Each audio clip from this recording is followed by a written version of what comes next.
The Houston Texans will win Super Bowl 61 if they make these 5 moves. And the last move is the most important move in the history of the Texans franchise, and it needs to happen if the Houston Texans want to bring home their first Lombardi in franchise history. The Texans had a Super Bowl caliber defense last season. There is zero doubt about that. Since the Seattle Seahawks won the Super Bowl, everybody just gave their defense the best in football title, but the Texans defense was just as good during the regular season and during the playoffs. The difference between these two teams was the Texans offense was horrific in the postseason, and their quarterback CJ Stroud could not stop turning the football over. So the goal of this offseason for the Texans is simple. Run it back with the defense, revamp the offense, and if they do that successfully, this team that has won double-digit games and a playoff game in each of the last 3 seasons can take that next step and win Super Bowl 61.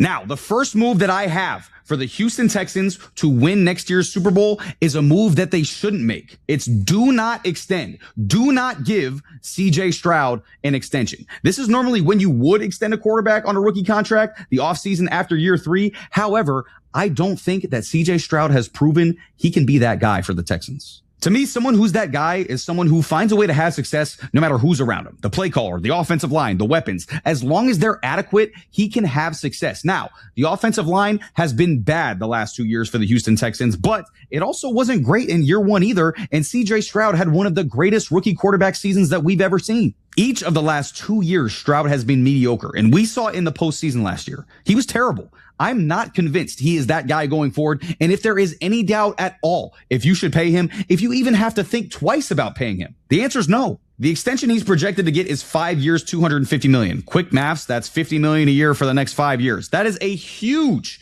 investment to making someone that you aren't 100% sure about. Ask the other teams who paid big money to quarterbacks with questions. The Dolphins with Tua, the Giants with Daniel Jones, the Broncos with Russell Wilson, the Cardinals with Kyler Murray, the Browns with Deshaun Watson, and the list goes on and on and on. All those teams set themselves back because of huge money extensions to mediocre quarterbacks. Now, you got to ask yourself, is Stroud in that group of quarterbacks, or is he in the elite group of quarterbacks where it don't matter how much you got to pay him? You just pay him. Is he Patrick Mahomes? Is he Josh Allen? Is he Lamar Jackson? Etc. To me, he's much closer to that Tua and Kyler Murray group. So even though maybe you alienate CJ Stroud and it gives him the impression you don't believe in him, that's the right move, because I personally don't think CJ Stroud would react like that anyway. What I think happens is you don't extend him, it pisses him off, but that motivates him to get to a new level and he performs closer to his rookie year abilities. So to me, you got to take the risk of not paying him right now to save yourself the risk of being screwed in your cap situation down the road. But even right now, the Houston Texans are not in the best cap situation either. They are currently over the cap by $7.3 million.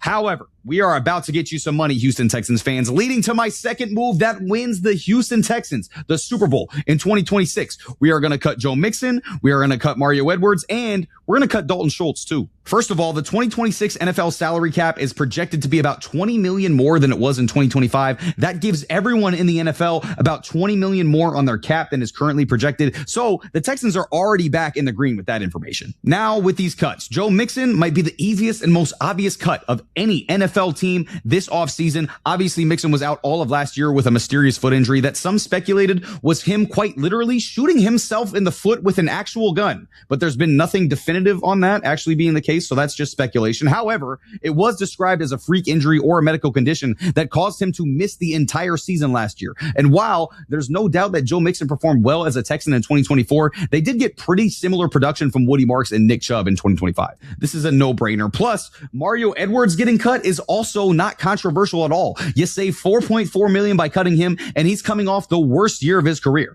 Just 13 tackles, a sack and a half in 14 games, is 32 years old, and was just graded the second worst defensive tackle out of 127 qualified players per PFF last year. Bro got to go too. Now, Dalton Schultz is the controversial one. He's coming off his best year as a Texan last year. And if this is a win now team, you could just run it back with Schultz. I'm not mad at that. He was an extremely important security blanket for CJ Stroud and Davis Mills last year. However, if they cut him post June 1st or trade him, that saves them $11.9 million against the cap. They could restructure or extend him to create similar savings, but I like the group of tight ends in free agency this year. I believe they could get one there or get one in the draft or just ride with Cade Stover as tight end 1 going into 2026, and they'd be just fine. But I just mentioned restructures and extensions, so let's create even more cap space to go on a spending spree in free agency. My third move to get the Houston Texans a Lombardi in 2026, we're going to restructure the contracts of Nico Collins, Danielle Hunter, and Derek Stingley. Those are three of the best players on your team. So where people who aren't familiar with how restructuring contracts actually works might hear this and say, oh, why would you do that to three of the best players on your team? It's quite literally the opposite. The contract restructures actually take some of the non-guaranteed money in the player's contract, make it guaranteed, and pay the players right away in signing bonus. So the players are going to sign up for this 100% of the time. It will be screwing the Texans down the road because that money that won't be charged to this year's cap will be charged to future year caps. However, for a team like Houston that wants to get over the hump and has a Super Bowl caliber defense right now, I say we freaking go for it. According to overthecap.com, the Texans have $78 million in simple restructures they can apply to various players' contracts and over $114 million in maximum restructures available.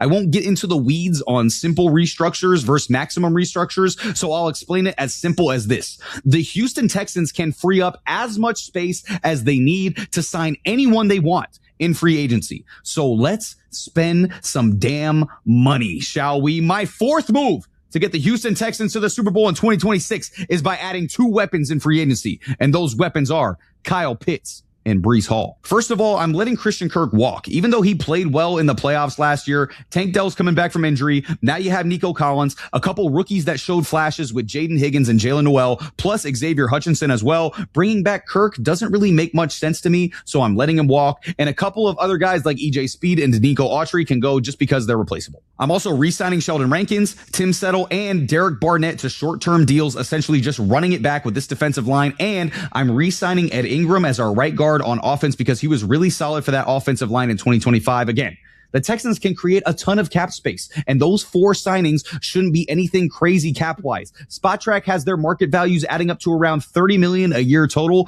and if they just do the cuts and restructures I suggested, plus the cap going up $20 million, they could still have over $70 million to spend in free agency, even after those re-signings. So these two signings of Pitts and Breece Hall are very much in their price range. With Pitts, you're taking a chance on a still young, still talented player that was disappointing in between his rookie year and last year. But speaking of last year, the only tight end to have more receptions, targets, and receiving yards than Kyle Pitts was Trey McBride. Pitts showed his potential in 2025 and is one of the best pass-catching tight ends in football. At 6'6", 250 pounds, 4.4 speed, and still just 25 years old, Pitts could add a receiving dynamic that, despite how reliable Dalton Schultz was, would raise the upside of this offense exponentially. It'll come at a cost. I think you're going to have to give Kyle Pitts around $15 million a year to get him. But again, if you're in win now mode, it is absolutely worth it to get somebody of Pitts' talent. Breece Hall is similar to Pitts because he's a tremendous talent, but hasn't got to show it as much as you'd like because he's been a New York Jet. However, he's explosive. He can run in between the tackles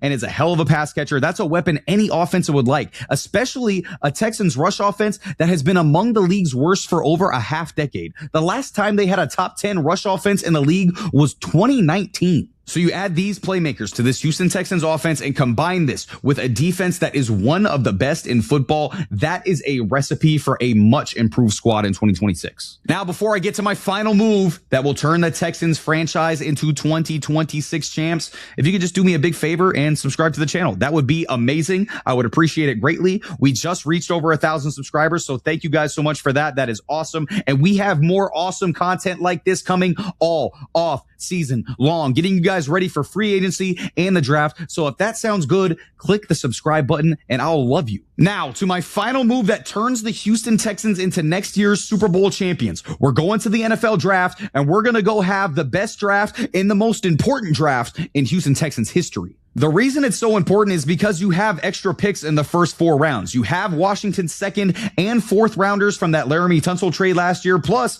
the Giants' 3rd rounder from when they traded up for Jackson Dart. So the Texans have 4 picks in the first 69 picks, nice, of the NFL draft. If you hit with those picks, just by getting impact players, not even always stars, just guys who can contribute, this roster can win a Super Bowl. It's what the Seahawks have done in each of the last 4 years to build their roster. The Texans need to do the same to get past the divisional round, make and win the Super Bowl, all for the first time in franchise history. Now, there's 2 paths here for the Houston Texans in the 2026 NFL draft. You can use these extra picks and future picks to trade up and get an even bigger impact player, or or you can stay and draft where you're at and try for multiple impact players. The offensive line in Houston is still a concern, and I haven't really addressed it much in this video. So in strategy 1, you trade up in the draft, you add to the interior offensive line, and get the best guard in the draft with Vega Ioane out of Penn State. Ioane is one of the safest and smartest picks in the NFL draft, and he's projected to go anywhere from 14 to 22 in the first round, according to major draft resources. The Ravens need a guard at 14, and the Chargers need a guard more than anyone's ever needed anything at 22. So you either got to trade up to 13 in front of the Ravens or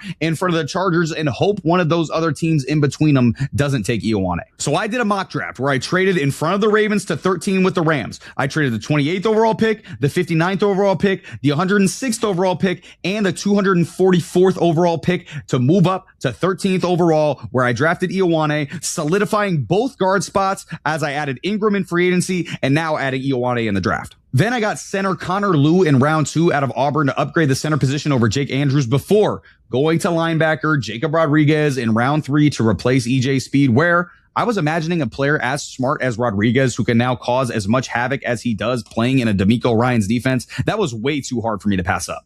I also got another running back to add to the rotation with Le'Veon Moss as well. You'll see the full draft on screen now. I like that draft a lot as a whole. However, I like the draft where I kept all my picks a lot better. In this mock draft, I stayed at 28 and got Caleb Lomu, the tackle out of Utah, for the offensive line. Now, you'd have to figure out your tackle situation a little bit and rework the offensive line. One of Lomu, Ariante Ursary, or Trent Brown would have to slide inside, but Lomu was the best offensive line player available at 28, and I said, let's do it and just figure out the rest later. Then I got Emmanuel Pregnon, the guard out of Oregon, at 38th overall in the second round as well. He's the best guard on the board outside of Ioane, and my rationale was the exact same.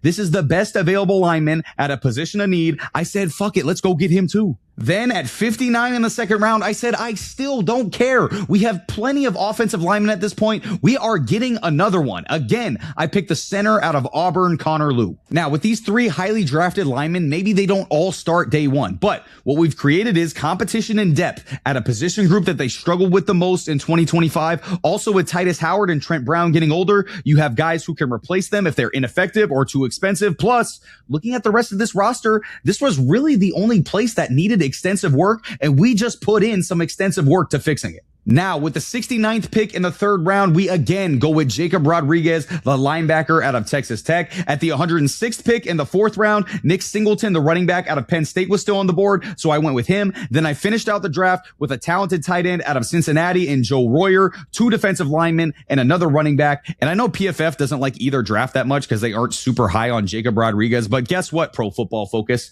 I am. And I think with this draft, plus the moves in free agency from the cap space we created, from the cuts and restructures that we made, the Houston Texans can win the Super Bowl in 2026.